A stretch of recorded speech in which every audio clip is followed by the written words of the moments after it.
Graça e paz, guerreiros. Série Descortinando o Adventismo, volume 1. Hoje nós estamos trazendo para vocês o 5º vídeo dessa série, com o nome de Erros Teológicos do Juízo Investigativo.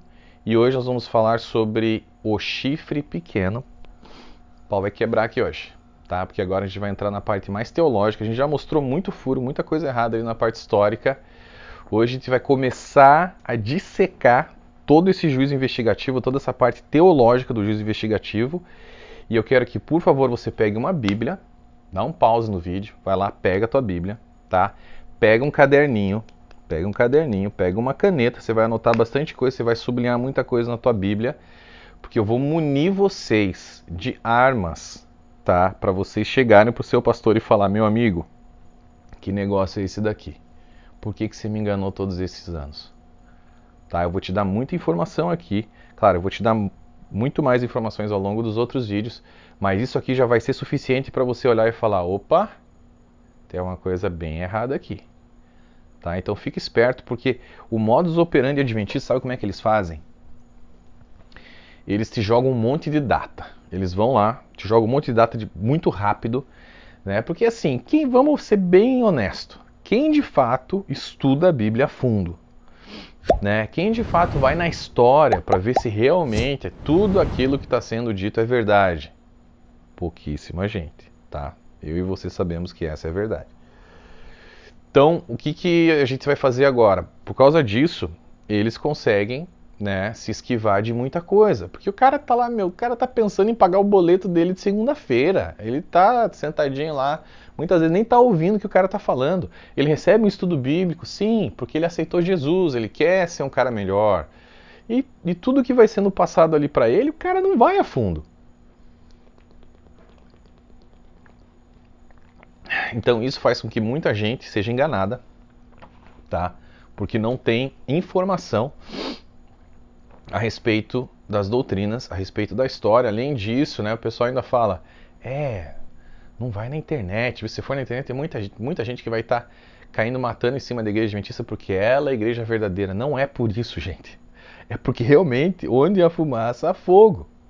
Tá? Ninguém chama a igreja, sei lá, a igreja batista, por exemplo, a Assembleia de Deus, de seita. Por que será? Né? Tem alguma coisa errada aí, tá? Então, pegou a sua caneta, pegou o caderno, pegou a Bíblia, ok, bora lá. Então agora, te prepara o estômago aí, porque vai vir muita coisa aí que, meu amigo...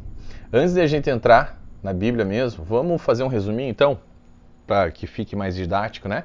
Sobre o que é o juízo investigativo. Então a igreja adventista, ela inventou essa doutrina, né? Ali quando aconteceu, vocês sabem, ou foi um mecanismo de defesa psicológica, para eles salvarem o movimento e poderem respirar e olhar um na cara do outro, dos vizinhos, e falar: eu não fui trouxa, né? Eu sou o povo, faço parte do povo escolhido. E agora eu estou levando a doutrina do santuário, a doutrina do juízo investigativo para o mundo porque Deus me escolheu. Então essa foi a ideia ali mirabolante que deu certo até hoje, né? Há muita gente enganada até hoje. Então vamos resumir qual que é essa doutrina. Então Cristo, depois que ele morreu, ressuscitou, ascendeu ao céu, né? E quando ele foi para o céu, ele, segundo essa doutrina, ele entrou num lugar santo do santuário celestial e ficou ali até o dia 22 de outubro de 1844. E o que ele ficou fazendo lá, gente? Ninguém sabe muito bem, né? Mas aparentemente ele ficou intercedendo pelas pessoas lá dentro do lugar santo. Aonde está isso na Bíblia? Não existe, né? Então, isso aí, se você for perguntar para o seu pastor, ele não vai saber dizer onde está na Bíblia, porque não existe, tá? Na verdade, o que existe é o contrário, a gente já vai mostrar isso. Bom, vamos ler o que é Ellen White. Para você que não é adventista e achar que eu estou inventando essas histórias malucas, vamos ler o que Ellen White escreveu no livro O Grande Conflito. Olha só. O ministério do sacerdote, durante o ano todo, no primeiro compartimento do santuário, para dentro do véu, que formava a porta e separava o lugar santo do pátio externo, representa o ministério em que entrou Cristo ao ascender ao céu. Era a obra do sacerdote no ministério diário a fim de apresentar perante Deus o sangue da oferta pelo pecado, bem como o incenso que acendia com as orações de Israel. Assim pleiteava Cristo com seu sangue perante o Pai, em favor dos pecadores, apresentando também com o precioso aroma de sua justiça as orações dos crentes arrependidos. Esta era a obra ministerial no primeiro compartimento do Santuário Celeste. Santuário Celeste, tá? Vocês vão ver que não existe nada falando de Santuário Celeste em Daniel 8,14 em nenhum lugar de Daniel. Ok. Depois disso, somente em 1844 é que Cristo entra pela primeira vez, de acordo com os adventistas, no lugar santíssimo. Anota aí, pela primeira vez, tá? Iniciando então um processo de juízo investigativo, né? Onde você sabe, esse processo ele é só referente aos justos. Esse juízo investigativo é referente somente aos justos, não é aos ímpios. Ou seja, são justos, mas dizem que são justos. Então vamos ver se eles são mesmo, tá? Então é basicamente isso. Então Cristo vai chegar e vai passar ali um filtro, né? Vai pegar a vida de cada um. Ellen White basicamente colocou Cristo ali, sentadinho no lugar santíssimo do santuário, a partir do dia 22 de outubro de 1844, colocou ele sentado com um livro na mão, vários livros, lendo, cada vida de cada justo, desde Adão, desde os mortos, começando pelos mortos, e aí, quando ele termina os mortos, ele começa a analisar os vivos, tá? São 7 bilhões de pessoas vivas hoje. Eu fico pensando aqui, e as pessoas começam a morrer, né? As pessoas começam a morrer depois que Cristo iniciou ali a analisar os vivos, mas muita pessoa morre depois disso. E aí, como é que faz? Para tudo, ele volta, analisa os mortos de novo. Isso aí ninguém fala, né? É só alguma coisa que veio na cabeça aqui agora. Bom, os ímpios só terão a vez de serem julgados, né, e terem a sua sentença executada depois dos 1000 anos do reinado de Cristo no céu, né? De acordo com o Adventismo, esse reinado vai ser no céu dos 1000 anos, enquanto a Bíblia também não fala absolutamente nada disso. Fala que Cristo vai reinar aqui na terra por 1000 anos, tá? Junto com o povo dele. Mas tudo bem, não vamos entrar muito nessa parte aí. Ok, vamos ver o que Ellen White fala? Agora pega aí e pega a canetinha vermelha das heresias para anotar o que ela falou. Tá? Isso também está no livro Grande Conflito. Tá tudo no meu livro lá, as fontes, depois você lê. Mas anota aí, palavras de Ellen White, durante 18 séculos, este ministério continuou no primeiro compartimento do santuário. Para.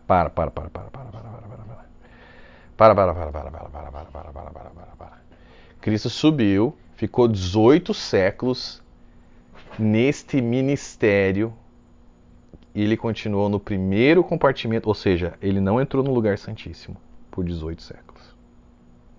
Tá anotado aí, né? Ok. O sangue de Cristo oferecido em favor dos crentes arrependidos assegurava-lhes perdão e aceitação perante o Pai. Contudo, ainda permaneciam seus pecados nos livros de registro. Como no serviço típico havia uma expiação ao fim de ano, semelhantemente, como eles distorcem, antes que se complete a obra de Cristo para a redenção do homem, há também uma expiação para tirar o pecado do santuário. Esse é o serviço iniciado quando terminaram os 2300 dias.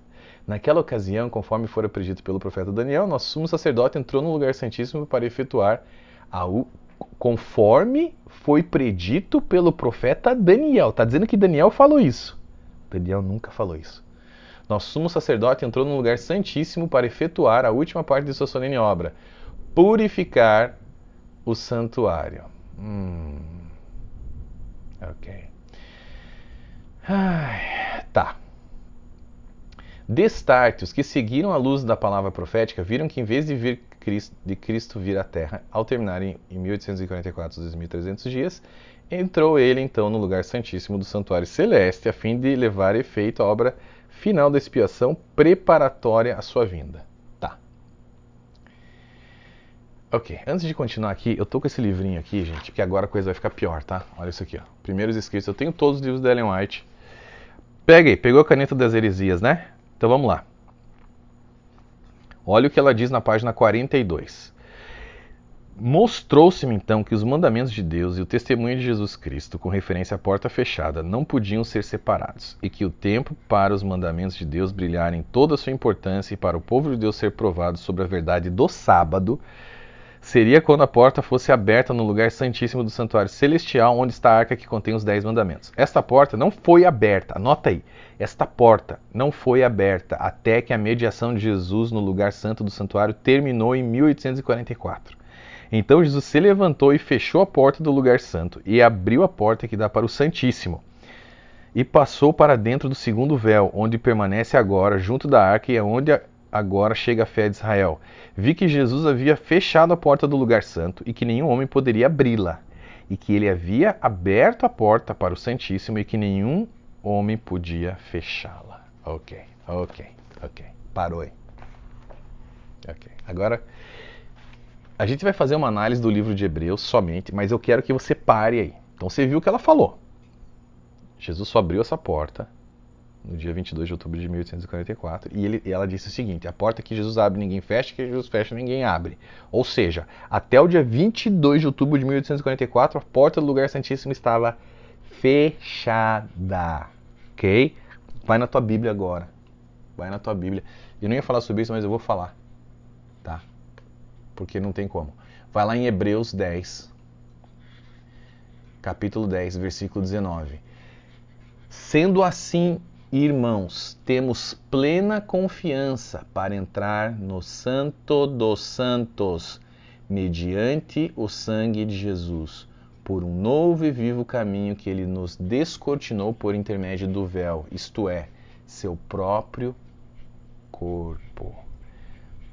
Gente,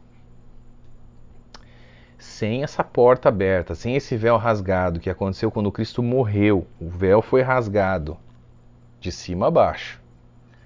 Sem isso, nós não teríamos nunca acesso direto ao Pai. O que Ellen White está dizendo é que nós não tínhamos acesso ao Pai até dia 22 de outubro de 1844. E bem na verdade, se você for pensar bem, tá? Ela, nessa toda mirabolante confusão que ela fez, aí ela nunca fala, né? De fato que nós temos acesso ao Pai, nem mesmo depois do dia 22 de outubro. Ela fala que Jesus está lá. Mas ela não fala que isso faz com que nós temos acesso ao Pai, não. Ela coloca ele como um juiz bravo que está investigando todos os detalhes da sua vida. Vamos continuar? Eu queria que vocês vissem isso, mas a gente vai ver um monte de outras aberrações aí. Tá? Vamos lá. Então o que acontece? Jesus está lá sentado, tá? E está analisando o livro dos registros de todo mundo. Sentadinho, Ellen White pôs ele lá, pôs Jesus lá, desde o dia 22 de outubro, está lá sentado, com vários livros, analisando a vida de todo mundo, começando pelos mortos, né? Começando pelos mortos, ele começa com...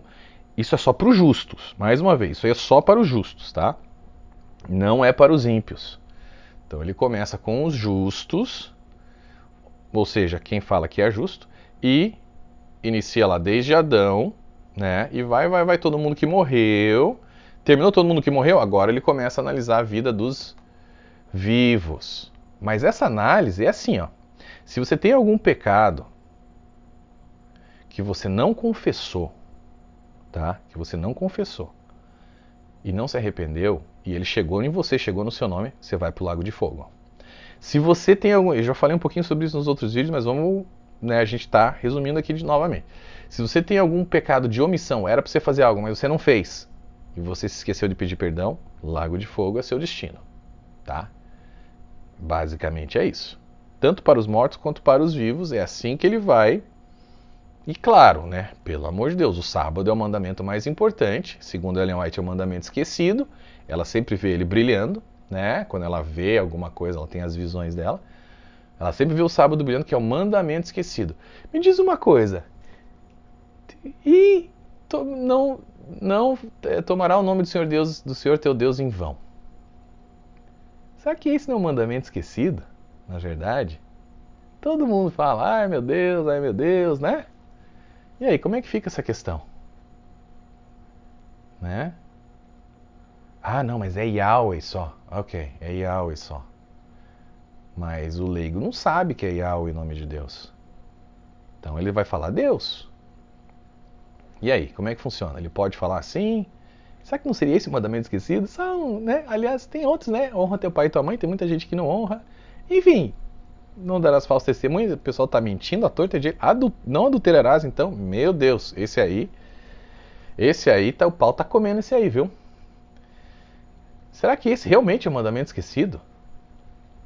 Ok. Engraçado, né? Que nem foi dado para nós, foi dado para o povo de Israel somente. Mas vamos continuar, depois a gente vai provar tudo isso. Então olha o que Ellen White fala, tá? Para vocês não acharem que eu estou exagerando mais uma vez. Quão solene é esta consideração? Dia após dia que passa para a eternidade traz a sua enorme porção de relatos para os livros do céu.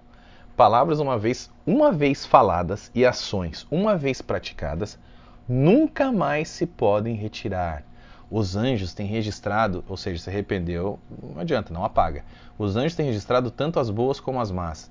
Nem o mais poderoso guerreiro pode revogar a relação dos acontecimentos de um único dia sequer.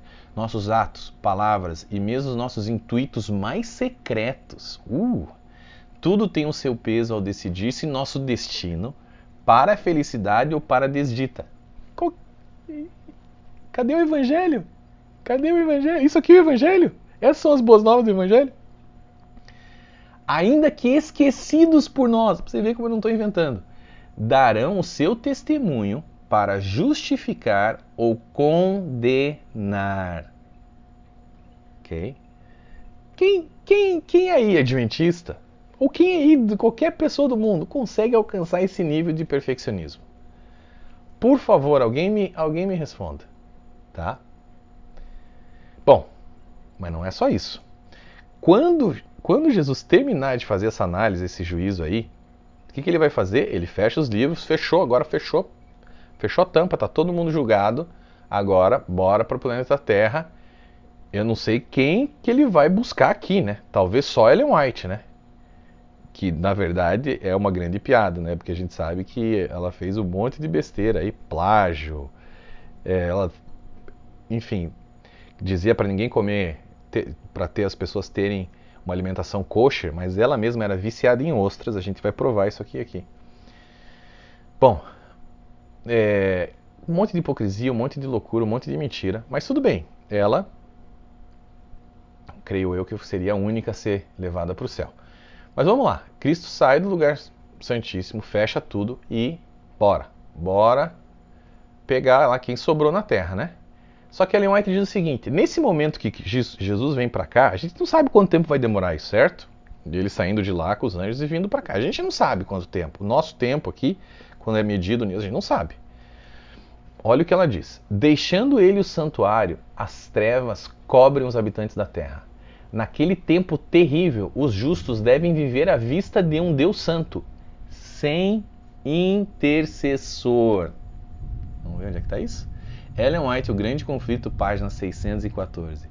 Nesse período, não haverá intercessor pelos nossos pecados. Então, se você teve algum pensamento, passou pela tua cabeça um pensamento ruim, ok? Qualquer coisa que, né? Qualquer coisa, qualquer mentirinha, qualquer doideira, qualquer loucura que você não pode pensar, mas passou pela sua mente, cancelou. Ali você já vai pro lago de fogo mesmo. Mesmo que você tivesse passado por toda aquela investigação super criteriosa ali, você chegou nesse final, você vai estar sem intercessor. Isso quer dizer o quê? Pecou, caiu, vai pro lago de fogo. Agora, pega aquela fita, né? Pega aquela cerejinha e vamos colocar em cima do bolo agora? Vamos pro final agora. Acabou tudo isso, beleza. Quem lá, meia dúzia conseguiu salvar, bora. E agora o que acontece? Todos os pecados da humanidade caem sobre quem? Sobre Satanás. É isso mesmo. Agora, segundo os adventistas, o bode Azazel, o bode expiatório Azazel, de Levítico 16, é Satanás. Então todos os pecados são colocados sobre ele. Não é que aquela ideia de que o bode leva os pecados para longe quando Deus nos perdoa, né? Houve ali o ato do dia da expiação, um bode foi morto e o outro bode é mandado para o deserto, os pecados são jogados sobre ele. A ideia simbólica aqui é de que os nossos pecados estão longe, afastados de nós quando Deus nos perdoa, né?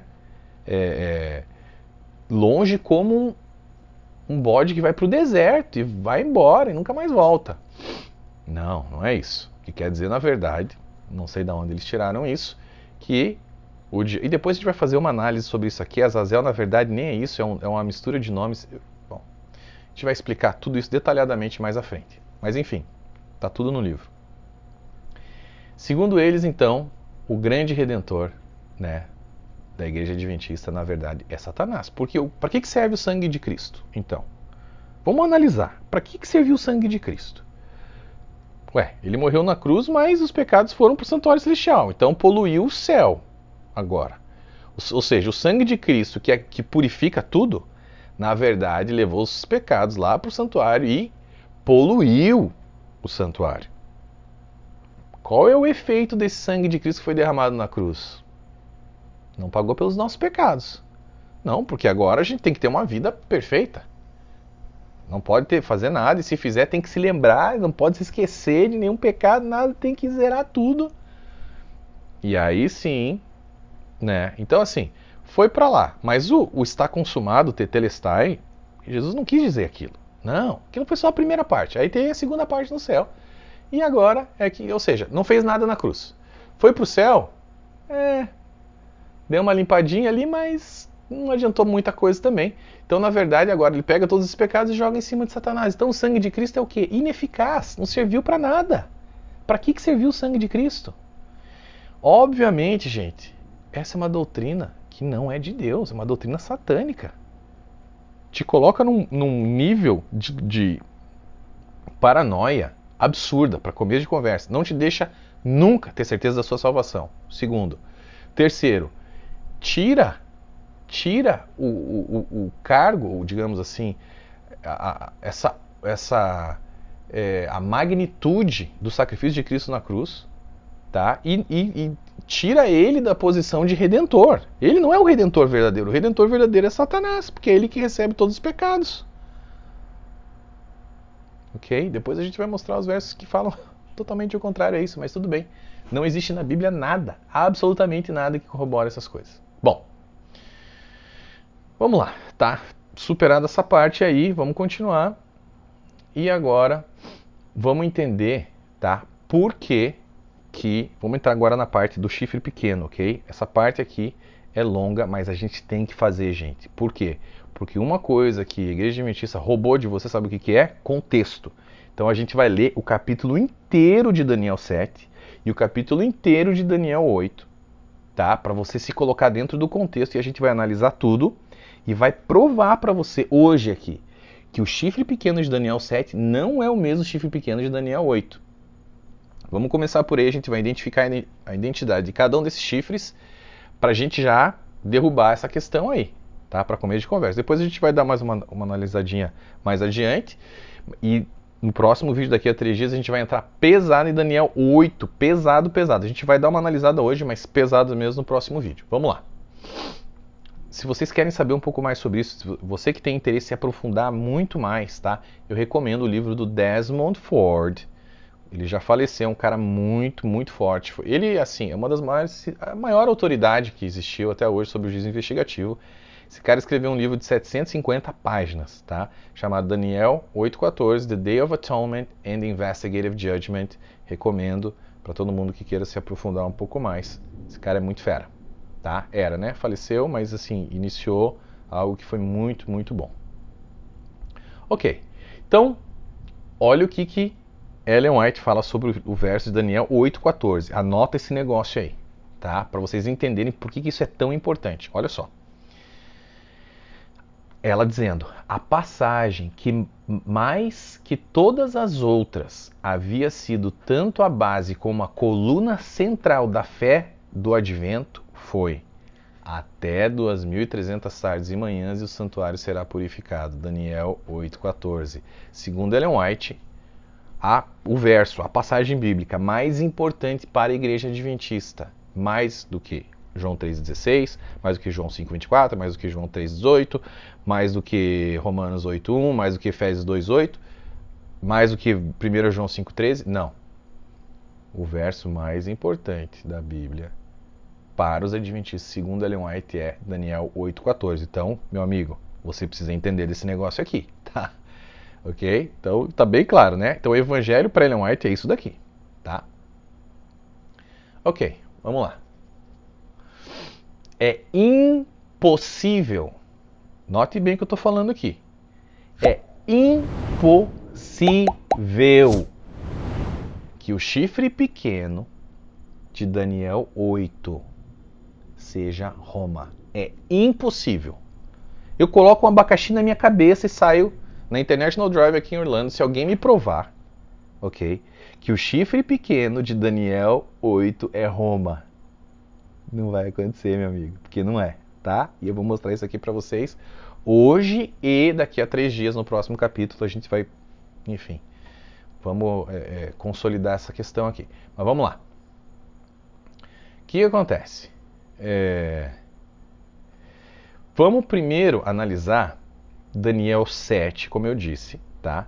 Para que vocês entendam bem o que é o contexto do chifre pequeno de Daniel 7 e qual é o contexto e quem é, né, o chifre pequeno de Daniel 8. Então, o capítulo 7 de Daniel, tá? Ele fala sobre situações diversas do que é falado no capítulo 8. O capítulo 7 fala sobre potências mundiais representadas por bestas imundas, tá? E sua ênfase profética se dirige ao mundo inteiro. Daniel 7 foi escrito em aramaico, tá? Então, muito provavelmente isso indica que ele foi direcionado para o mundo gentil e não judeu, tá? O capítulo 8 de Daniel fala sobre potências mundiais também, porém representadas por animais que eram sacrificados no santuário, tá? Ou seja, ele tem uma ênfase profética direcionada ao povo judeu.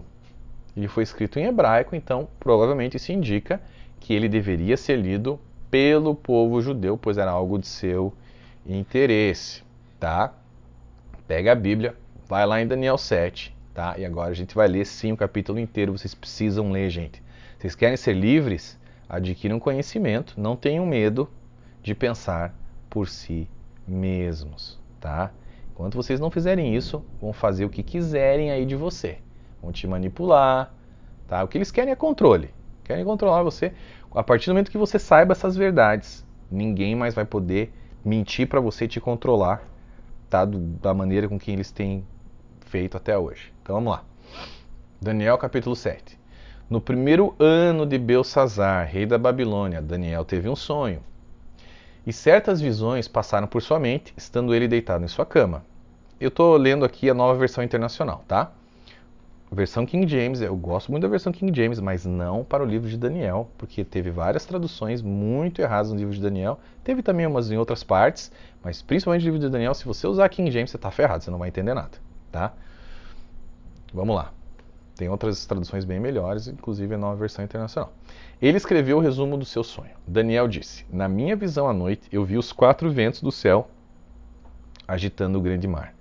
4 grandes animais, cada um diferente dos outros, subiram do mar. O primeiro parecia um leão e tinha as asas de águia. Eu o observei até que as suas asas foram arrancadas e ele foi erguido do chão, de modo que levantou-se sobre 2 pés como um homem, recebeu o coração de homem. A seguir vi um segundo animal, que tinha uma aparência de um urso. Ele foi erguido por um dos seus lados e na boca entre os dentes tinha 3 costelas. E lhe foi dito: levante-se e coma quanta carne puder. Depois disso vi um outro animal que se parecia com um leopardo e nas costas tinha 4 asas como asas de uma ave. Esse animal tinha 4 cabeças e recebeu autoridade para governar. A gente não vai entrar nesses animais aí porque não é o ponto, tá? E a gente também não tem muito tempo aqui, nós vamos entrar então mais no quarto animal. Olha lá. Na minha visão à noite, vi ainda um quarto animal aterrorizante, assustador e muito poderoso. Anota esse negócio aí. Quarto animal aterrorizante, assustador e muito poderoso. Tinha grandes dentes de ferro, com as quais despedaçava e devorava suas vítimas e pisoteava tudo que sobrava. Era diferente de todos os animais anteriores e tinha 10 chifres, sublinha isso daí.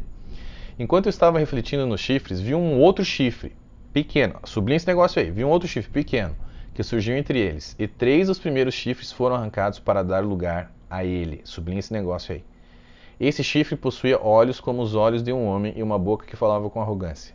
Enquanto eu olhava, tronos foram postos no lugar e um ancião se assentou. Sua veste era branca como a neve, o cabelo era branco como a lã, seu trono ardia em fogo e as rodas do trono estavam todas incandescentes. E saía um rio de fogo de diante dele. Milhares e milhares o serviam, milhões e milhões estavam diante dele, o tribunal iniciou o julgamento, os livros foram abertos. Continuei a observar por causa das palavras arrogantes que o chifre falava. Fiquei olhando até que o animal foi morto e o seu corpo foi destruído e atirado no fogo. E foi tirada a autoridade dos outros animais, mas eles tiveram permissão para viver por um período de tempo. Na minha visão à noite, vi alguém semelhante a um filho de um homem, vindo com as nuvens dos céus. Ele se aproximou do ancião e foi conduzido à sua presença. A ele foram dados autoridade, glória e reino. Todos os povos, nações e homens de todas as línguas o adoraram. Seu domínio é um domínio eterno que não acabará e o seu reino jamais será destruído. Eu, Daniel, fiquei agitado em meu espírito e as visões passaram pela minha mente e me aterrorizaram. Então me aproximei de uns do que ali estavam e lhe perguntei o significado disso tudo. E ele me respondeu dando uma interpretação. Os 4 grandes animais são 4 reinos que se levantarão na terra. Mas os santos do Altíssimo receberão o reino e possuirão para sempre, sim, para todo sempre. Então eu quis saber o significado do 4º animal diferente de todos os outros e o mais aterrorizante, com seus dentes de ferro e garras de bronze, o animal que despedaçava e devorava suas vítimas, e pisoteava tudo que sobrava. E também quis saber sobre os 10 chifres da sua cabeça e sobre o outro chifre, sublinha isso daí, sobre o outro chifre que surgiu para ocupar o lugar dos 3 chifres que caíram, o chifre que era maior do que os demais, e que tinha olhos, até aí, e que tinha olhos e uma boca que falava com arrogância. Enquanto eu observava, esse chifre guerreava contra os santos e os derrotava, até que o ancião veio e pronunciou a sentença a favor dos santos do Altíssimo, e chegou a hora deles tomarem posse do reino. Ele me deu a seguinte explicação: o 4º animal é um 4º reino, que aparecerá na terra. Será diferente de todos os outros reinos, e devorará a terra inteira, despedaçando-a e pisoteando-a. Os 10 chifres são os 10 reis que sairão desse reino. Depois deles, um outro rei se levantará e será diferente dos primeiros reis. Ele falará contra o Altíssimo, oprimirá os seus santos e tentará mudar os tempos e as leis. Os santos serão entregues nas mãos dele por um tempo, tempos e meio tempo. Mas o tribunal o julgará e o seu poder será tirado e totalmente destruído para sempre. Então a soberania, o poder e a grandeza dos reinos debaixo de todo o céu serão entregues nas mãos dos santos, o povo do Altíssimo. O reino dele será um reino eterno, e todos os governantes o adorarão e lhe obedecerão. Esse é o fim da visão. Eu, Daniel, fiquei aterrorizado por causa dos meus pensamentos, e meu rosto empalideceu, mas guardei essas coisas comigo. Tá. Então vamos agora identificar analisar as características e a identidade do chifre pequeno de Daniel 7, e depois a gente vai comparar com Daniel 8 e as características do chifre pequeno de Daniel 8. Então vamos lá. Anota esse negócio aí, cara. Compra o livro, mas se você não comprar, pelo menos anota esse troço aí agora. Muito importante. Características do chifre pequeno de Daniel 7. Anota aí. Anota aí. Primeira característica. Está ligada a uma besta que representa o 4º império ou reino. Anota aí. Segundo, surge diretamente da cabeça desse animal. Versos 8 e 20. Terceiro, aparece entre os 10 chifres já existentes. Verso 8 e 20 também. Quarto, ele arranca 3 chifres quando surge. Arrancou 3 chifres quando surge. Nota aí. Quinto, ele é diferente dos outros 10 chifres, indicando ser um poder novo e diferente. Versículo 24.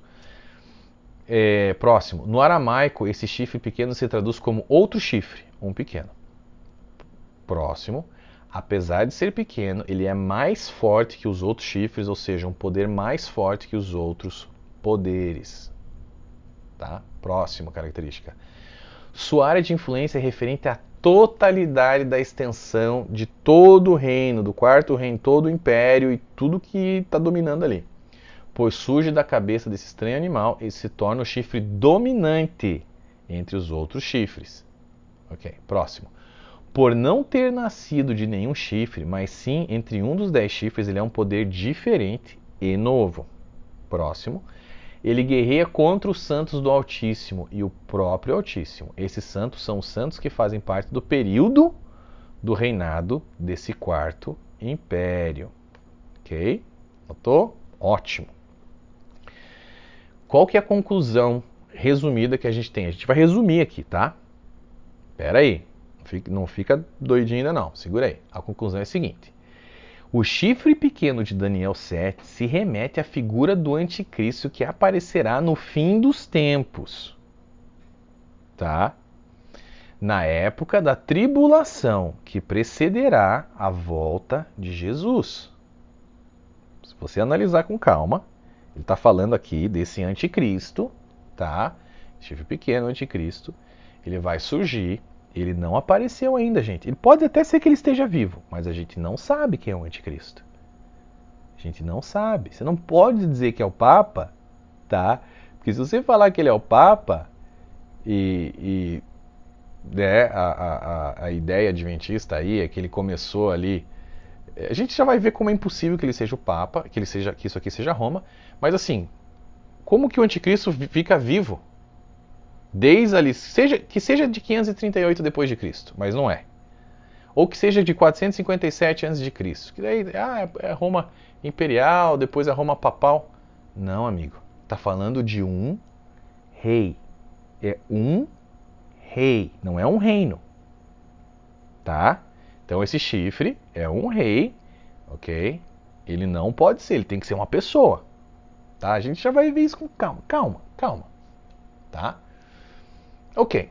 Anota isso daí, só anota as características. Depois você encontra quem você achar que faz sentido, você encontra. Aí não tem problema. Para mim não tem problema, gente, tá? Vai anotando. Eu quero que você anote as características e agora você compare com o chifre pequeno de Daniel 8. Aí você vai ter um susto agora. Vamos lá. Vamos ler Daniel 8 em sua inteireza. Fazer a mesma coisa. A gente vai ter que aprender a entrar no contexto da coisa aqui. No terceiro ano do reinado do rei Belsazar, eu, Daniel, tive outra visão, depois da primeira.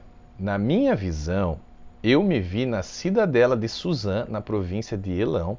Na visão, eu estava junto do canal de Ulai. Olhei para cima e diante de mim, junto ao canal, estava um carneiro. Seus 2 chifres eram compridos, um mais que o outro, mas o mais comprido cresceu depois do outro. Observei o carneiro enquanto ele avançava para o oeste, para o norte e para o sul. Nenhum animal conseguia resistir-lhe e ninguém podia livrar-se do seu poder. Ele fazia o que bem queria e foi ficando cada vez maior. Enquanto eu estava considerando isso, de repente um bode, com um chifre enorme entre os olhos, veio do oeste, percorrendo toda a extensão da terra, sem encostar no chão. Ele veio na direção do carneiro de 2 chifres que eu tinha visto ao lado do canal e avançou contra ele com grande fúria. Eu o vi atacar furiosamente o carneiro, atingi-lo e quebrar seus 2 chifres. O carneiro não teve força para resistir-lhe. O bode o derrubou no chão e o pisoteou, e ninguém foi capaz de livrar o carneiro do seu poder. Agora sublinha esse negócio aí. O bode tornou-se muito grande, mas no auge da sua força, o seu grande chifre foi quebrado.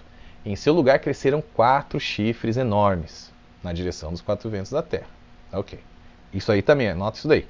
De um deles saiu um outro chifre que começou pequeno, mas cresceu em poder na direção do sul, do leste da Terra Magnífica. Cresceu até alcançar o exército dos céus e atirou na terra alguns componentes do exército das estrelas e os pisoteou.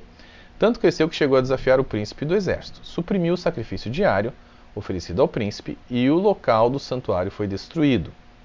Por causa da rebelião, o exército dos santos e o sacrifício diário foram dados ao chifre. Ele tinha êxito em tudo que fazia e a verdade foi lançada por terra. Então ouvi 2 anjos conversando e um deles perguntou ao outro: quanto tempo durarão os acontecimentos anunciados por essa visão? Até quando será suprimido o sacrifício diário e a rebelião devastadora prevalecerá? Anota esse negócio aí agora.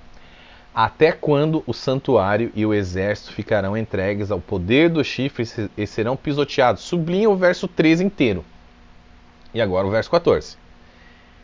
Você viu qual que era a pergunta? A pergunta é essa: até quando o santuário e o exército ficarão entregues ao poder do chifre e serão pisoteados? Ele me disse, ele está respondendo a pergunta. Isso tudo levará 2.300 tardes e manhãs, então o santuário será reconsagrado. Ok. Anotou, né? Sublinhou? Aí vamos continuar. Enquanto eu, Daniel, observava a visão, tentava entendê-la, diante de mim apareceu um ser que parecia homem. E eu ouvi a voz de um homem que vinha do Ulai. Gabriel, dê a esse homem o significado da visão. Quando ele se aproximou de mim, fiquei aterrorizado e caí prostrado. E ele me disse: filho do homem, saiba que a visão refere-se aos tempos do fim. Tempos do fim é uma coisa, fim dos tempos é outra coisa. Tá? Tempos do fim é uma coisa, fim dos tempos... Eu explico isso aqui no livro, gente. Tem coisa que não vai dar para falar aqui, vocês vão ter que ler o livro. Enquanto ele falava comigo, caí prostrado, rosto em terra e perdi os sentidos. Então ele tocou em mim e me pôs de pé. Ele disse, vou contar-lhe o que acontecerá depois, no tempo da ira, pois a visão se refere ao tempo do fim. O carneiro, sobrinho isso daí, carneiro de 2 chifres que você viu representa os reis da Média e da Pérsia. Gabriel explica a visão, tá? Daniel 8, isso que é lindo, você não tem como fugir. Gabriel explica a visão. O bode peludo é o rei da Grécia, e o grande chifre entre os seus olhos é o primeiro rei. Os 4 chifres que tomaram o lugar do chifre que foi quebrado são 4 reinos que surgirão da nação daquele rei. No final do reinado deles, quando a rebelião dos ímpios estiver chegado ao máximo, surgirá um rei de duro semblante, mestre em astúcias. Ele se tornará muito forte, mas não pelo seu próprio poder, provocará devastações terríveis e será bem-sucedido em tudo o que fizer. Destruirá os homens poderosos e o povo santo. Com o intuito de prosperar, ele enganará muitos e se considerará superior aos outros. Destruirá muitos que nele confiam e se insurgirá contra o príncipe dos príncipes. Apesar disso, ele será destruído, mas não pelo poder dos homens. Não pelo poder dos homens. A visão das artes e das tardes e das manhãs que você recebeu é verdadeira. Sela, porém, a visão, pois refere-se ao futuro distante. Eu, Daniel, fiquei exausto e doente por vários dias. Depois levantei-me e voltei a cuidar dos negócios do rei. Fiquei assustado com a visão. Estava além da compreensão. Ok. Vamos lá. Características do chifre pequeno de Daniel 8. Anota esse negócio aí. 1. Está ligado ao animal que representa o terceiro reino. O outro era o quarto, esse é o terceiro reino. Nasce de um chifre que já existia. Ele nasce de um chifre, não da cabeça do animal. Que depois a gente vai jogar uma tabela aí comparativa, você vai poder ver bem visualmente aí o que a gente está falando aqui, as diferenças. Também isso aí está no livro também. Vamos lá. Terceiro, não nasce diretamente da cabeça do animal. Quarto, não arranca nem um chifre quando ele surge. No original hebraico é traduzido como um chifre de pequeno tamanho. É um chifre que sai de outro chifre, e comparado ao grande chifre que representa Alexandre e aos outros 4 chifres notáveis, ele parece ser muito menor em poder. Por ter saído de um dos chifres, ele pertence somente a uma divisão do Império do Bode, e a sua atenção é direcionada a uma parte da província do Império do Bode, mais especificadamente a Terra Gloriosa, a Palestina. A guerra desse chifre pequeno é direcionada ao povo judeu, o seu santuário, os seus sacerdotes e os sacrifícios do santuário. Ou seja, a ira desse chifre é contra algo bem local e específico. Tá? Conclusão resumida. O chifre pequeno de Daniel 8 se remete à figura de Antíoco Epifânio IV. Ok? Calma aí. Eu já sei que você vai falar, meu pastor falou que isso é uma loucura. Meu amigo, deixa eu te falar uma coisinha. Todos os evangélicos, todos os teólogos evangélicos e muitos teólogos adventistas hoje em dia, os sérios, concordam. É Antíoco Epifânio. Tá? Todas as características desse cara batem com o chifre pequeno de Daniel 8. Para você ter uma ideia, existem pessoas que não acreditam, ou seja, que acreditam que Daniel escreveu esse livro depois que alguém escreveu e falou que era Daniel, depois do que aconteceu com o Antíoco Epifânio. Tamanha exatidão do que ele relata aqui, tá? Comparado com o que realmente aconteceu. Os judeus, o Hanukkah, ok? Hanukkah, ele é uma celebração, tá? Desse negócio aqui, quando Judas Macabeus conseguiu livrar o povo judeu das mãos de Antíoco Epifânio, na revolta dos Macabeus. Tá? Todos os judeus concordam, isso aqui é Antíoco Epifânio. A Igreja Adventista quer saber mais da história do povo judeu, das profecias, do que o próprio povo de Israel. Gente, é um absurdo. Aliás, é unanimidade entre judeus, por exemplo, tá, que o sábado é uma lei cerimonial. Que o sábado é uma lei ritualística. Não é um princípio moral. Tá? Isso não é uma lei moral, não é nada. Mas não vamos falar do sábado agora. pega e analisa isso que eu tô te falando. Você, ó, esse cara é doido, esse cara... Ok. Vai, fala com o judeu, vai e investiga. Vê se eu sou doido, vai investigar, tá? Vamos continuar.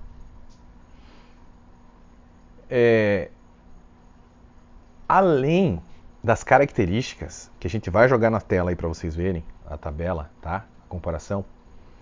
Além dessas características entre os dois chifres pequenos serem completamente diferentes uma das outras, tá? O período em que eles surgiram também, um chifre pequeno surgiu, outro chifre pequeno surgiu, é completamente diferente dentro, se a gente for comparar, dentro da, inclusive, da própria interpretação adventista. Olha só. Ó, o chifre pequeno de Daniel 8, tá? Isso é uma questão de lógica. Ele surgiu de um dos chifres, né? Ou reinados que saíram de Alexandre o Grande. Se lembra? Né? Alexandre o Grande faleceu e o reinado dele foi dividido em 4, né? Seleuco, Cassandro, deixa eu ver se eu me lembro de todos. Seleuco, Cassandro, Lisímaco e o outro era Ptolomeu, se não me engano, tá? Ok. Ele surgiu, ou seja, necessariamente ele surgiu depois de Alexandre o Grande e ele surgiu de um desses reinados. No caso, o reinado Seleucida, né? Que veio de Seleuco. Bom, estou falando de Antíoco Epifânio. Então o que acontece? Esse poder, ele só pode ter... O poder, não o chifre pequeno. O poder que deu origem ao chifre pequeno, ele só pode ter surgido por volta de 300 a.C. Porque ele teve que vir depois dessa divisão dos 4 impérios aí, tá? O que acontece? A Igreja Adventista diz que esse chifre pequeno é Roma. Olha, pega aqui o raciocínio lógico. Roma, em primeiro lugar, nunca foi parte do Império de Alexandre o Grande. E ele nunca se originou de nenhuma das 4 subdivisões que surgiram após a morte de Alexandre o Grande. Por isso ele nunca poderia ter surgido de um dos seus chifres. Roma, meus amigos, surgiu na Itália. Ok? Ela foi formada no ano de 750 a.C. Vocês sabem, né? Eu quero só... né? Antes de Cristo, o número maior vem antes. Então 750 vai indo para 749, 748. Assim a gente vai chegando ali no ano 0 e depois, né, ele vai subindo. Né? Então tá. 750 foi muito antes, tá? Do que 300 a.C. Roma se converteu em república em 509 a.C. Agora, o chifre pequeno de Daniel 7, segundo o próprio entendimento adventista, só teria ocorrido 476 anos depois de Cristo, com a divisão do Império Romano. Ok? Em 10. Porque se esses 10 chifres, né, de acordo com a interpretação adventista, foi aquela divisão do Império Romano. Estou falando agora do chifre pequeno de Daniel 7. Tá? Ele só surgiu 476 anos depois de Cristo. Ok? Então vamos lá. O chifre pequeno de Daniel 8, ele necessariamente surgiu, portanto, 6 séculos antes do chifre pequeno de Daniel 7. Vocês estão entendendo? Vocês estão entendendo o negócio aqui? Então tá. Mas fica pior, tá, gente? Vamos, a gente tá começando aqui. Eu quero que vocês... Ok. Aliás, vocês sabem que nessa visão adventista da divisão das 10 tribos, na verdade não foram 10, foram mais do que 10, tá? Se você for na história você vai ver, tá? E segundo os adventistas, na verdade, né, ali os 1260 anos, aí, o início dos 1260 anos, ou 1260 dias, ou 3 tempos e meio, né, que é a interpretação adventista maluca, é de que são 1260 anos literais, teriam se iniciado em 538 depois de Cristo e terminado em 1798 depois de Cristo, quem é adventista vai entender o que eu estou falando. Quem não for, esquece isso, é só um parênteses, tá? Isso também não procede, tá? E eu vou provar isso daí, tá? Porque os três chifres, de acordo ali com a interpretação adventista, né? Os ostrogodos, toda aquela história, eles não caíram em 538, tá? Eles não caíram em 538, ou seja, esses 3 chifres não foram arrancados em 538, tá? Para começo de conversa. Gente, esses 3 chifres não aconteceram ainda. Essa queda dos 3, essa arrancada, né, dos 3 chifres pelo chifre pequeno de Daniel 7 ainda não aconteceu.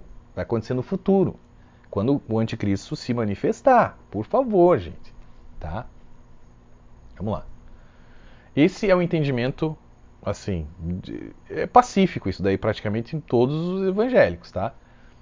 Igreja adventista e muitos adventistas também hoje em dia. Bom, então vamos lá, vamos comparar os 2 chifres. O chifre pequeno de Daniel 7 e o chifre pequeno de Daniel 8. Vamos lá.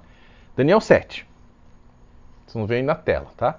Ligado a um animal que representa o 4º reino. O chifre de Daniel 8, mesmo o chifre pequeno de Daniel 8, é ligado a um animal que representa o 3º reino.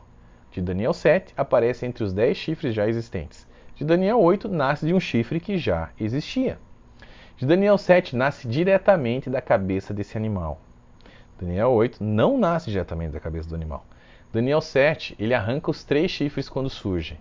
Daniel 8 não arranca nenhum chifre quando ele surge. Em aramaico, Daniel 7 se traduz outro chifre, um pequeno.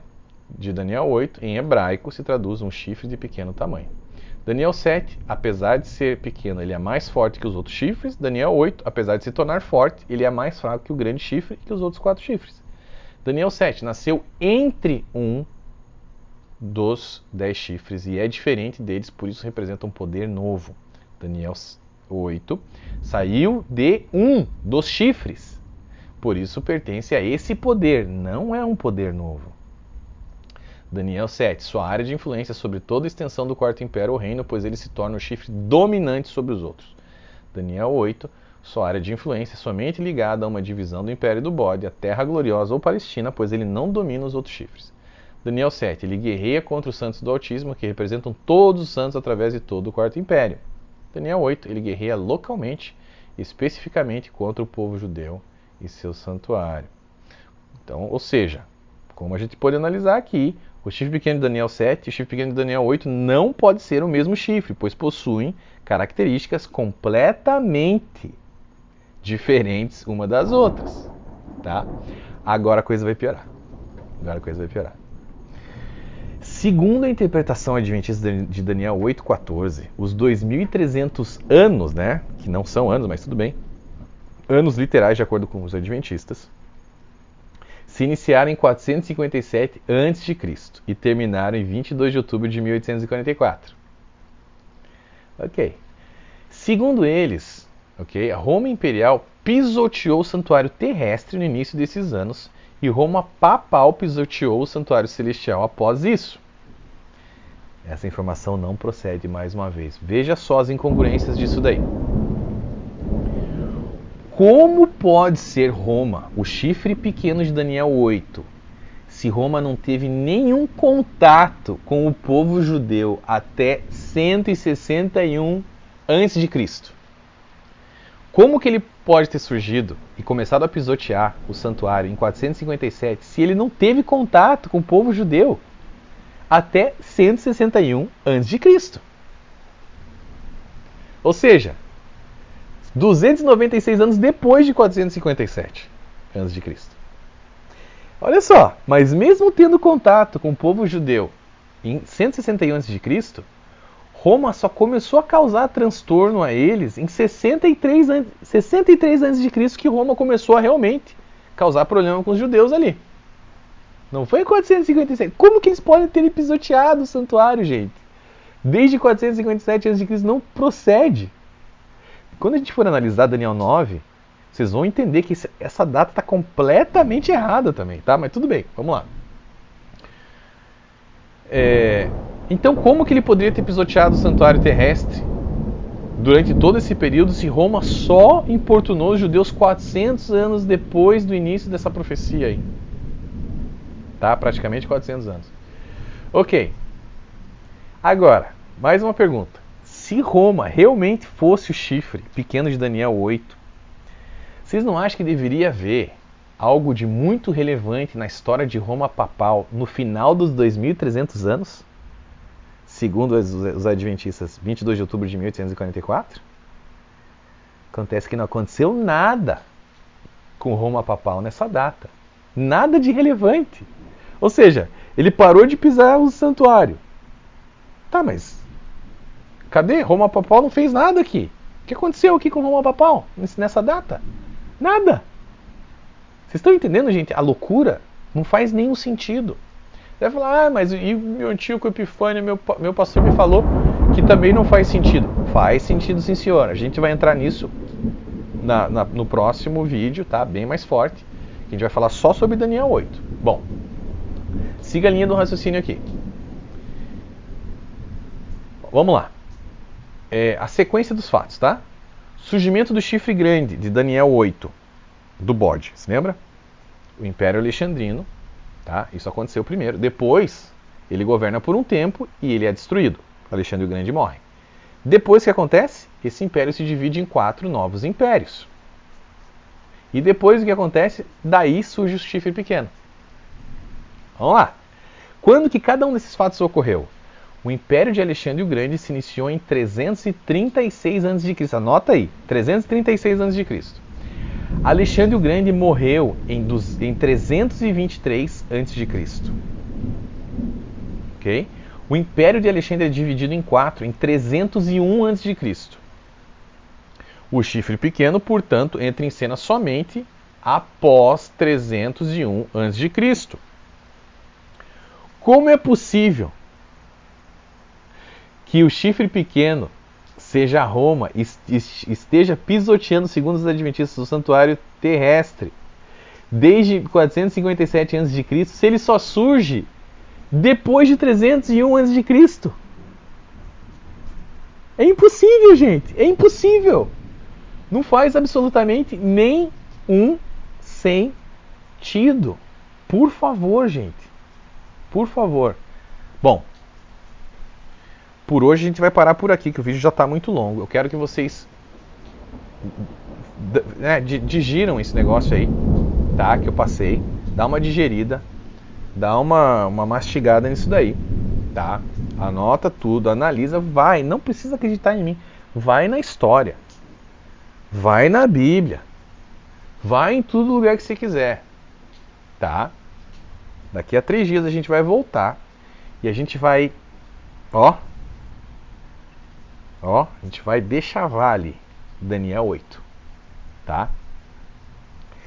Tudo, questão, a gente vai entrar no hebraico, tá? A gente vai provar para vocês que as evidências são gigantescas em favor de Antíoco Epifânio ser o chifre pequeno de Daniel 8, tá? E a gente vai provar para vocês que, mais uma vez, a gente vai consolidar, confirmar que é impossível que o chifre pequeno de Daniel 8 seja Roma, tá? Hoje foi 50%. Daqui a 3 dias vai ser os outros 50% de Daniel 8. Você não pode perder, fica ligado aí. Se você ainda não se inscreveu no canal, se inscreva no canal. Curte esse vídeo. O algoritmo do YouTube, você já sabe, se você curtir, outras pessoas vêm, tá? Pega esse vídeo, manda pro seu amigo adventista. Ele vai me xingar, não tem problema, deixa ele me xingar. Tá? Depois, um dia, talvez ele ainda me agradeça. Tá bom, gente? Então é o seguinte. Fica ligado. Se você quiser comprar o livro, descortinandoadventismo.com, lá você consegue. Você também pode comprar pela Amazon se você quiser, tem várias formas aí. Tá? Mas dá uma olhada no site, descortinandoadventismo.com. E esse foi o 5º vídeo da série. Daqui a 3 dias teremos o 6º vídeo da série. Você não pode perder mais erros teológicos agora sobre Daniel 8. E na sequência a gente vai entrar em Daniel 9. Depois vamos falar do livro de Hebreus. Depois a gente vai falar do calendário Caraíta. Vai falar do comitê de Glacier-View. Vai falar da doutrina da porta fechada. Meu amigo, quando entrar nisso aqui, quando entrar no calendário Caraíta, vocês vão ficar malucos. Tá? Não vai sobrar nada aqui. Não sobra nada do juízo investigativo, gente. me desculpe, mas é uma das doutrinas mais heréticas e mais sem noção, tá? Que eu já acreditei na minha vida. Por que eu acreditei? Porque eu não estudava. Por que eu não estudava? Porque era um negócio muito maluco, não fazia sentido, e realmente não faz sentido. Pode ver, pouca gente entende esse negócio. Por quê? Porque não é de Deus. E não é verdadeiro. Beleza, gente? Fica com isso daí, tá? Daqui a 3 dias a gente volta a se falar. Muito obrigado, tá? Por você estar assistindo. Muito obrigado pela sua audiência, ok? Eu sei que hoje em dia pouca gente assiste vídeos longos, mas isso aqui é muito importante. Eu sei que vai ajudar muita gente. Então, compartilha com seus amigos adventistas, compartilha com a sua família adventista, compartilha com seus amigos evangélicos. Eles vão poder usar isso daqui, tá? Para refutar adventistas também. Você vai ser liberto, tá? Mas antes eu vou te munir com armas para que você seja liberto e para que você verdadeiramente possa se manifestar como um filho de Deus nessa terra, nessa geração, e você vai ajudar a libertar muitas outras pessoas. Tá bom, gente? É isso. Um grande abraço. Fiquem com Deus, que Deus os abençoe, que Deus te liberte, te guarde e te proteja em nome de Jesus.